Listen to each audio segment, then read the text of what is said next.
ओम शांति। जो भी प्यारी वस्तु होती है, जिससे भी प्यार होता है, उसकी निशानी कौन सी होती है? प्यार भी दिखलाई देता है, चाहे वो अंदर से ही होता है, सूक्ष्म होता है, परंतु उसके भी लक्षण तो समझ में आ ही जाते हैं। तो आज प्यारे बाबा ने कहा है, प्यार की निशानी है याद। उसकी याद जरूर आएगी और हम सभी बाबा को याद करते हैं। कोई ऐसा नहीं है जो बाबा को याद नहीं करता होगा।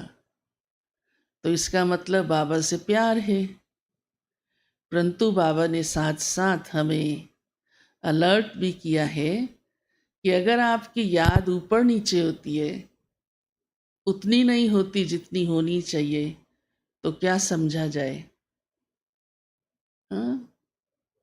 प्यार में कमी है और वो नहीं होनी चाहिए, क्योंकि हम समझदार हैं। बाबा ने सब बातों की नॉलेज भी दे दी कि किस में आपका फ़ायदा और किस में नहीं फ़ायदा। मालूम है ना सब, कि अगर हमने देहधारियों को याद किया, अन्य कुछ याद किया, बुद्धि पुरानी दुनिया की तरफ गई, तो उसमें हमारा कोई फ़ायदा नहीं है और उसके अनुभवी भी हो आप सभी, बल्कि नुकसान भी हो जाते हैं। और प्यारे बाबा यही हम बच्चों को इस समय पुरुषारत सुनाते हैं और कोई मेहनत भी नहीं देते कि ज़्यादा से ज़्यादा एक बाप को याद करो। तो ज़्यादा से ज़्यादा प्यार होगा तो एक बाप की याद भी ज़्यादा से ज़्यादा कायम रहेगी, एक रस रहेगी, ऊपर नीचे नहीं होगी। तो इतना हमारा बाबा के साथ प्यार चाहिए और प्यार हमारा बढ़ता जाए, बढ़ता जाए। उसके लिए भी बाबा हम बच्चों को बीच बीच में कई युक्तियां सुनाते हैं। वैसे भी मनुष्य की एक मानसिक वृत्ति रहती है कि जहाँ से उसको कुछ मिलता है वहाँ वो जुड़ना शुरू हो जाता है, प्यार भी होना शुरू हो जाता है। तो बाबा हम बच्चों को जो प्राप्तियां कराता है, कितनी प्राप्तियां कराता है, उसका चिंतन करो। वो नहीं करते हो, उसे सिंपल ले लेते हो। भगवान ने हमें क्या क्या दिया, कितना हम सुख उससे ले रहे हैं, कितना हम छूट गए सभी इस कलयुगी दुनिया की बातों से, जिससे बच गए, हम सेफ हो गए। वो प्राप्तियां सोचो, महसूस करो, तो अंतरात्मा अंदर से बाबा के प्रति कितनी कृतज्ञ हो जाती है। हे प्रभु, तूने मेरा जीवन संवार दिया। तो याद किसकी आएगी? बाबा की आएगी। भूल भी जाते हैं अगर याद को, तो भी अपने आप को यही ही अंदर से महसूस कराओ, तू ही मुझे पालने वाला और तेरे को ही मैं भूल गई, तू ही मुझे सुख देने वाला, तेरी ही मैं वारिस, तुझे ही भूल गई। तो कहने का भाव अर्थ ये है, रोज बाबा हमें ये सबक पक्का कराता है, बच्चे एक मुझे याद करो, ज़्यादा से ज़्यादा याद करो। हाँ, उसमें हमारा वर्तमान भी कल्याणकारी और भविष्य भी कल्याणकारी। बाबा ने कहा है कि आत्मा को सबसे प्यारा क्या लगता है? अब इतना सुनकर तो आप कहोगे बाबा लगता है, हाँ? लेकिन साथ में ये भी समझ रहे हो कि बाबा की याद भी क्यों खिसक जाती है, ज़रूर कोई और भी प्यारा लगता है ना? मुरली तो सब पढ़ के सुन के आते ही हो, हाँ? आत्मा की सबसे ज़्यादा अटैचमेंट अपने शरीर से होती है। बार बार शरीर की तरफ ख्याल जाता है, और देह के कारण ही तो देह से जुड़ी बातें याद आती हैं। हाँ, देह से जो कुछ भी जुड़ा हुआ है वो तो आप जानते ही हो, सारी पुरानी दुनिया का सब कुछ। हाँ, चाहे वो वस्तुएं हैं, पदार्थ है, संबंध है, जो भी कुछ है। पर क्यों शरीर से इतना रहता है? अब तो हम समझ गए कि वास्तव में मैं आत्मा हूं, शरीर हूं ही नहीं, इसलिए शरीर से छूटता जाता है। लेकिन आत्मा को जन्म लेते ही सबसे पहली प्राप्ति कौन सी होती है? शरीर। शरीर मिलता तब तो आंखों से देखती है ना, ये मेरी माँ है। अगर शरीर ना मिले तो आंखें नहीं होंगी, तो कैसे देखेगी जिस गर्भ में मैं प्रवेश हुई हूँ वो मेरी माँ है? कैसे देखेगी जन्मते ही जब आँख खुलती है? हाँ, आत्म शरीर आँख खुलता है, आत्मा देखती है, कानों से सुनती है। जब उसे माँ बाप बड़े प्यार से पुकारते हैं तो उसके कान क्या सुख लेते हैं, आंखें क्या सुख लेती हैं। तो शरीर आत्मा को सबसे पहली गिफ्ट मिलती है इस ड्रामा के अंदर, कुदरत से, प्रकृति से। पांच तत्व ही तो है ना शरीर, जल वायु अग्नि पृथ्वी आकाश। तो आत्मा और प्रकृति का बड़ा गहरा नाता है, क्योंकि परम धाम से जब आत्मा नीचे उतरती है तो इन पांच तत्वों का ही आधार लेती है, और तभी उसका रोल शुरू हो जाता है, चाहे वो कहीं पर भी हो। और ये पांच तत्व ही से शरीर है, और पांच तत्वों से ही सारे साधन है। तो उन दोनों का खेल चलता है, आत्मा और प्रकृति का। प्रकृति के बिना आत्मा अपना खेल नहीं कर सकती, कर सकती है? इसलिए देखो, हद के नाटकों में भी दिखाते हैं, नाटक करने वाला ड्रेस जरूर पहनता है बढ़िया सी, अकॉर्डिंग टू उसका जो रोल है। अगर वो ऐसे आ जाता, कहते ये एक्टर, इस ये व्यक्ति किस लिए आया, एक्टर ही नहीं कहते।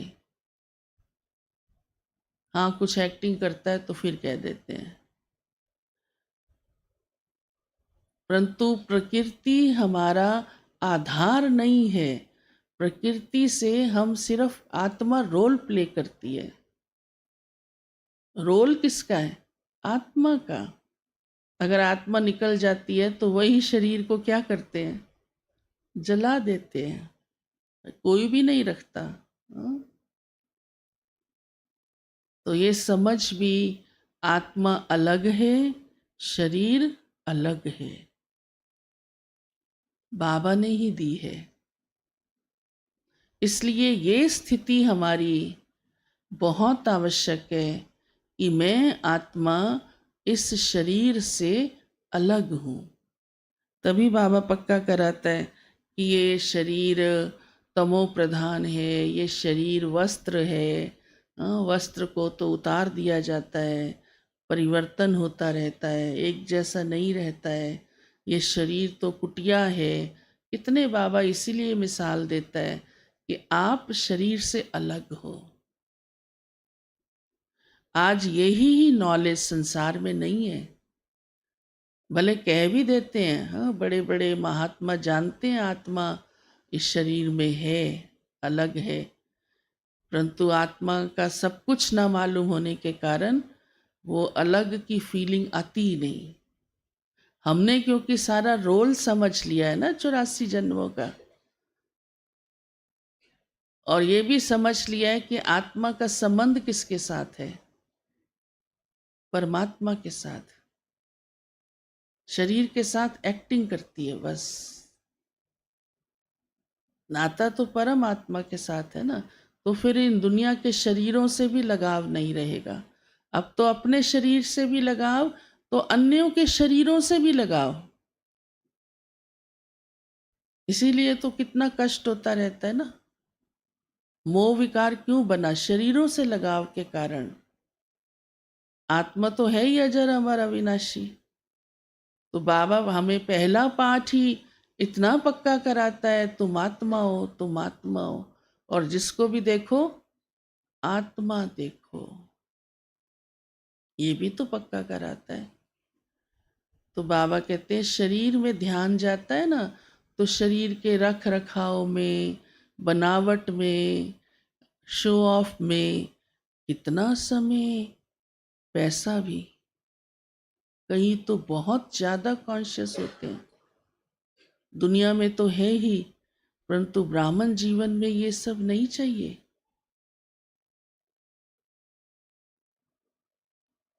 ये सब नहीं चाहिए। हाँ, इसको चलाना है, ये ज़रूरी है कि खाना खाना बंद कर दें, वो नहीं।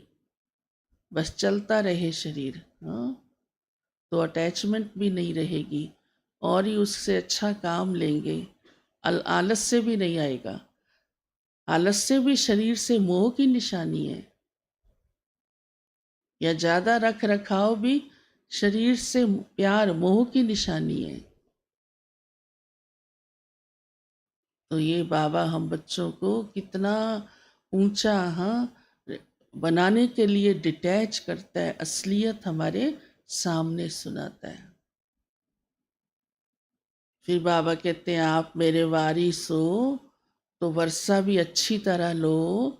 थोड़ा बहुत वर्षा लेके खुश नहीं हो जाना है, और वर्षा ज़्यादा लेना है तो अभी अपना भविष्य बनाओ, जमा का खाता बनाओ,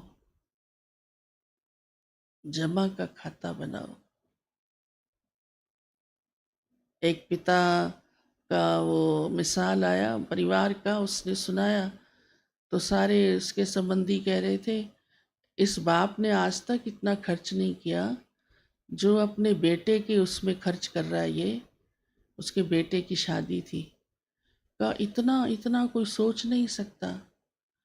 तो उस पिता ने कहा क्योंकि इस बेटे ने ही एक मेरे पास इतना कमाया, इतना कमाया है, इतना जमा किया है, इतना जमा किया है, तो मैं दिल खोल के इसके ऊपर खर्च कर रहा हूँ। ऐसे ही कोई पिता नहीं करता फालतू। तो बाबा हमें वर्षा दे रहा है, ऐसे ही कैसे दे देगा? अपना जमा का खाता तो बढ़ाओ, वो भी खूब लुटाएगा आपके ऊपर। हिसाब तो बनता है ना सभी बातों का। हमने कितनी हड्डियां लगाई, कितना धन, समय, एनर्जी, श्वास लगाए, हिसाब तो बनेगा या नहीं? प्रियांशु, बनेगा या नहीं बोलो? बस, तो आज बाबा ने कहा है खूब जमा करो अपना, बाकी ये कुछ काम आने वाला नहीं है सब। तो वर्षा भी खूब लोगे, खूब लोगे। ठीक है।